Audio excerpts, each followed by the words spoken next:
Потому что власть это нацистская, националистская, бандеровская.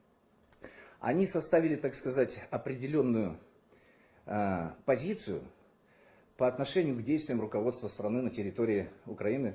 Я имею в виду спецоперацию по денацификации там, и декриминализации и так далее. Когда задают им вопрос о том, где вы были все эти 8 лет, где были, там они и остались. Но только 8 лет назад не было для них такой угрозы тотальных санкций.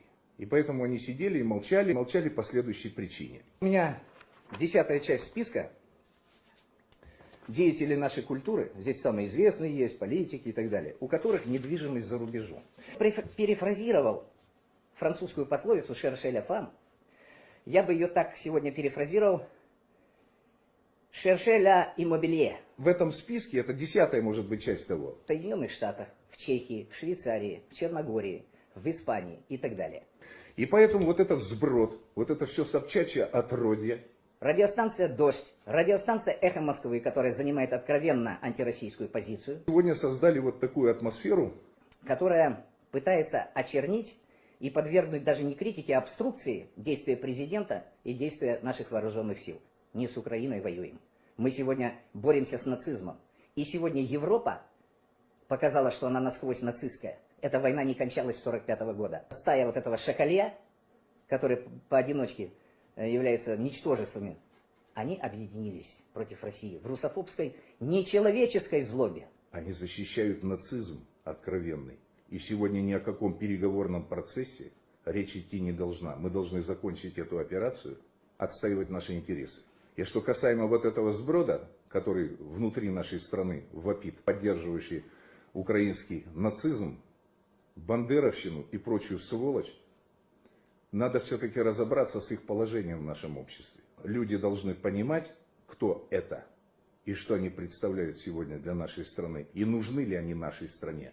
И когда они говорят: мне стыдно быть русским, я бы сказал так: положи паспорт на стол и вон из страны, мразь.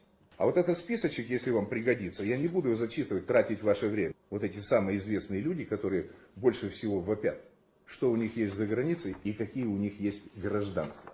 Я бы сказал, даже истребление, изгнание, глумление над людьми, которые просто русские. Изгнание студентов из институтов, оскорбительные вывески в ресторанах, вход собакам и русским воспрещен. Издевательство, избиение русских, карательные санкции, и они не скрывают фразы, что наша задача – убить экономику России. Убить экономику России – это, другими словами, объявленная война. И на войне законы другие. Поэтому наша страна должна понимать, что сегодня мы не должны нянчиться и подставлять вторые щеки и терпеть вот этот сброд, который просто откровенно глумится и издевается над нашими людьми за границей, и их поддерживают сегодня внутри нашей страны так называемые деятели культуры и средства массовой информации. Я их уже перечислил. Я как патриот своей страны, я считаю, что действия России абсолютно правильные, и иных действий быть не может. Операция должна быть завершена. И бандеровско-нацистская сволочь должна быть просто истреблена.